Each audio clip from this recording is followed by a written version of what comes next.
Hello hi friends, welcome back our channel.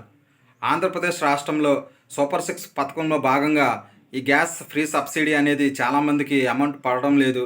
Bank చుట్టూ తిరిగినా లేదా గ్యాస్ ఏజెన్సీ దగ్గరికి వెళ్ళినా మాకు ఏ రకమైనటువంటి అప్డేట్ అయితే రావడం లేదు. సో సార్, మాకు ఇంకా డబ్బులు అయితే పడలేదు, మేము తీసుకొని 5 డేస్ అయింది, బుక్ చేసుకున్నాము, అయినా సరే మాకు ఎటువంటి ఆన్సర్స్ అయితే రావడం లేదు, మాకు అమౌంట్ అయితే ఇంకా పడలేదు, మా బ్యాంకులో క్రెడిట్ కాలేదని చాలామంది అనుమానాలు అయితే రేజ్ చేస్తున్నారు. సో వాళ్ళందరికి సంబంధించి నేను ఈ స్టెప్స్ అనేది చెప్తా ఉంటాను. మీరు వీడియోని ఎక్కడ స్కిప్ చేయకుండా వీడియోని అయితే చూడండి. మన ఛానల్కి ఎవరైనా సబ్స్క్రైబ్ చేయకపోతే ఇప్పుడు సబ్స్క్రైబ్ అయితే చేయండి. మీకు ఖచ్చితంగా మీ amount gas free gas subsidy ఆ డబ్బులు పడే విధంగా నేనైతే చెప్తున్నాను. సో మన ఛానల్ అయితే సబ్స్క్రైబ్ అయితే చేయండి. 3 గ్యాస్ సిలిండర్లు అనేది మనకి ప్రభుత్వం అయితే ఇస్తుంది. సో దీనికి సంబంధించి first of all ration card. ఆంధ్రప్రదేశ్లో మీకు రేషన్ కార్డు ఉండాలి. ఈ రేషన్ కార్డు అది డబ్ల్యూఏపీయా, ఆర్ఏపీయా, లేకపోతే జేఏపీయా, లేకపోతే జగన్ గారు ఇచ్చిందా అన్నది కాదు. సో ఫస్ట్ ఆఫ్ ఆల్ మీకు అయితే రేషన్ కార్డు ఉండాలి. చాలామందికి పింక్ రేషన్ కార్డు ఉంటుంది, గవర్నమెంట్ ఎంప్లాయీస్ ఉంటారు, అదేవిధంగా జిఎస్టీ పే చేస్తూ లేకపోతే ఇన్కమ్ ట్యాక్స్ పే చేస్తూ ఈ విధంగా ఉన్న వాళ్ళకైతే ఈ పథకం అయితే వర్తించదు. బిలో పావర్టీ లైన్ కిందకు ఉన్న వాళ్ళకి మాత్రం ఈ పథకం అయితే వర్తిస్తుంది. అలాగే గవర్నమెంట్ ఎంప్లాయీస్ ఉన్న ఈ పథకం అయితే వర్తించదు. So first of all me ration card అయి ఉండాలి. మీ రేషన్ కార్డు కూడా మీరు రేషన్ కార్డు ఉన్న వాళ్ళకి కంపల్సరీగా 3 నెలలలోపు, 1వ నెల అయినా 2వ నెల 3వ నెల సార్ 3 నెలలు కంటిన్యూగా మీరు రేషన్ కార్డు, మీరు అక్కడ రేషన్ కార్డు మీద మీరు రేషన్ అయితే తీసుకోవాల్సి ఉంటుంది.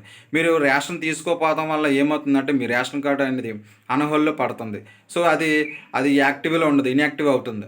జాబ్ పర్పస్ లేదంటే మీ యొక్క పనుల నిమిత్తం మీరున్న ప్రదేశం నుంచి ఒక జిల్లా నుంచి వేరే జిల్లాకు వెళ్ళినా, వేరే జిల్లా నుంచి ఈ ఆంధ్రప్రదేశ్లో ఏ చోటుకి వెళ్ళినా సరే మీరైతే రేషన్ కార్డు తీసుకోవచ్చు. సో అందువల్ల మీరు కంపల్సరీగా మీరు 3 నెలలు కంటిన్యూగా రేషన్ అనేది తీసుకోవాలి. సో 3 నెలలు మీరు కంటిన్యూగా రేషన్ అనేది తీసుకోకపోతే మీ రేషన్ కార్డు అనేది యాక్టివ్లో ఉండదు, ఇన్యాక్టివ్లో ఉంటుంది.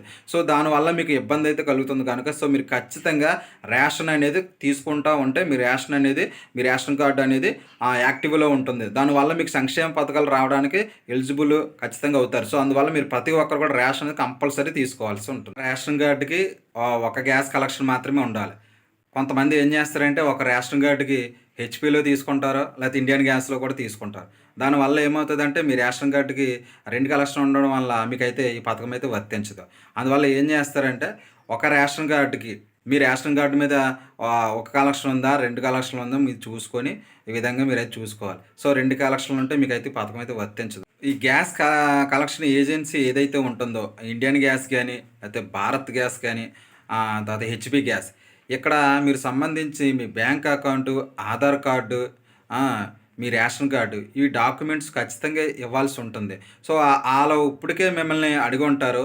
ఒకవేళ కొంతమంది పనుల నిమిత్తం బయటకు వెళ్ళి ఎక్కడికో వెళ్ళి రాలేక ఇబ్బంది పడి ఆ లాస్ట్ మూమెంట్లో వచ్చి ఆన్లైన్ చేయగలిగే ఇబ్బందులు పడనే ఉంటారు. సో మీరు ఖచ్చితంగా ఏం చేయాల్సి అంటే మీ గ్యాస్ ఏజెన్సీ ఏదైతే ఉంటుందో ఆ గ్యాస్ ఏజెన్సీ దగ్గర మీ ఆధార్ కార్డు, మీ రేషన్ కార్డు, మీ బ్యాంక్ అకౌంట్, ఈ 3 ఇచ్చి అక్కడ మీరైతే తంబ్ అయితే వేసి తంబ్ ఖచ్చితంగా ఆవిడ తంబ్ తీసుకుంటారు. తంబ్ తీసుకోకపోయినా కొన్ని చోట్ల ఏం చేస్తున్నారంటే ఫోటో తీసుకుంటున్నారు. సో ఫోటో తీసుకొని వాళ్ళ అక్కడ లాగిన్లో అప్డేట్ అనేది చేసుకుంటారు. సో అక్కడ మీకు గ్యాస్ కలెక్షన్ ఉంది. సో సపోజ్ మనం ఇండియన్ గ్యాస్ తీసుకుందాం. మీ దగ్గరలో ఉండే ఇండియన్ గ్యాస్ దగ్గరికి వెళ్ళి మీరు ఏం చేస్తారంటే మీ డాక్యుమెంట్స్, ఆధార్, గ్యాస్, లేకపోతే బ్యాంక్ అకౌంట్ ఇవి ఇచ్చి వాళ్ళైతే మిమ్మల్ని ఫోటో కానీ లేదంటే తమ్మ తీసుకుంటారు. సో ఇలా తీసుకొని వాళ్ళైతే ఓకే చేసుకుంటారు. సో ఈ విధంగా మీరు ఖచ్చితంగా ఎవరైనా చేయించుకోకపోతే ఇప్పుడే వెళ్ళి ఖచ్చితంగా మీరైతే చేయించుకోవాలి. ఇది కంపల్సరీ మీకు అమౌంట్ పడడానికి ఇది కంపల్సరీగా ఈ ఈకేవైసీ చేయవలసి ఉంటుంది. అకౌంట్ హోల్డ్లో పడిపోవడం, రన్నింగ్లో లేకపోవడం, లేకపోతే బ్లాక్ అయిపోవడం, లేకపోతే ఆగిపోవడం విధంగా ఉంటుంది. సో ఫస్ట్ ఆఫ్ ఆల్ మీరు చేయాల్సిన పని ఏంటంటే మీకు ఏ బ్యాంక్ అకౌంట్ రన్నింగ్లో ఉంది, ఏ బ్యాంక్ అకౌంట్లో మీకు అమౌంట్ పడుతుంటాయి. సో ఆ రన్నింగ్లో ఉన్న బ్యాంక్ అకౌంట్ దగ్గరికి వెళ్ళి మీరు ఈకేవైసీ చేయించుకోవాల్సి ఉంటుంది. ఈకేవైసీ అంటే ఏం లేదు. సో మీ ఆధార్ కార్డు మరియు ఫోన్ నెంబర్ కంపల్సరీగా ఆ బ్యాంక్ అకౌంట్కి మీరైతే యాడ్ చేసుకుని అయితే ఉండాల్సి ఉంటుంది. సో దానివల్ల మీకు అమౌంట్ పడడానికి ఇబ్బంది లేకుండా ఉంటుంది. సో కొంతమందికి ఏం చేస్తారంటే ఇది డ్వాక్రా పర్పస్ ఒక బ్యాంక్ అకౌంట్ వాడుతుంటారు. లోన్ పర్పస్ లేకపోతే అమౌంట్ చేయడానికి ఇంకో అకౌంట్ వాడుతుంటారు. సో, మీరు ఏ అకౌంట్ వాడినా ఇబ్బంది లేదు.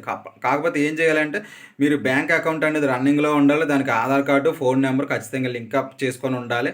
సో, మీకు అమౌంట్ పడతాకే మీకు ఇబ్బంది లేకుండా అది రన్నింగ్‌లో ఉంచుతూ అందులో మినిమమ్ బ్యాలెన్స్ అనేది ఉండాలి. సో, మీకు అందులో మీ ఫోన్‌కి మెసేజ్ వచ్చినా సరే, ఓటీపీ వచ్చినా సరే ఇలా ఈ విధంగా ఆ బ్యాంక్ అకౌంట్‌కి ఫోన్ నంబరు, ఆధార్ నంబర్ ఖచ్చితంగా లింక్ చేసుకొనే ఉండాలి.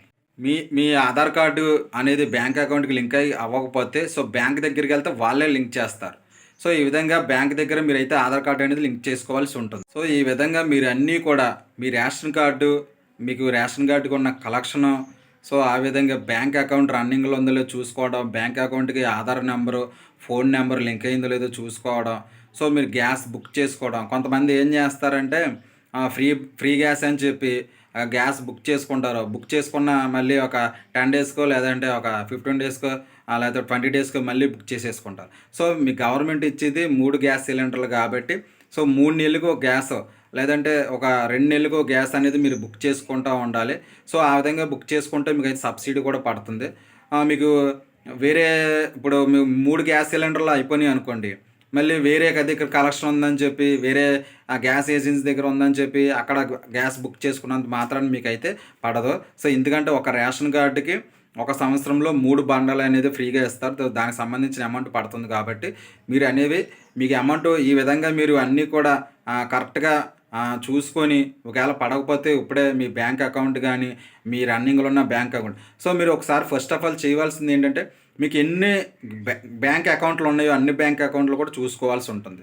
సో, మీకు ఉదాహరణకు 4 అకౌంట్లు ఉన్నాయనుకో, అందులో మీరు ఒక వాడుతుంటారు. మిగతాయి అది ఏమో వాడరు. సో, మీరు ఫస్ట్ ఆఫ్ ఆల్ ఏం చేయాలంటే ఆ మిగతాయి కూడా చూసుకోవాల్సి ఉంటుంది. మీకు 4 అకౌంట్లు ఉంటే 4 అకౌంట్లు కూడా చూసుకోవాల్సి ఉంటుంది. అందులో ఎందులో ఒక దాంట్లో అమౌంట్ అనేది పడుతుంది. సో, అందులో పడకపోతే అప్పుడు మీరు ఈ కంపల్సరీగా మీ బ్యాంక్ స్టేట్మెంట్ ఇవన్నీ చూసుకొని అప్పుడు మీరు ఏం చేయాలంటే ఈ గ్యాస్ ఏజెన్సీ దగ్గర మీ డీటెయిల్స్ ఈకేవైసీ చేశారా లేదా?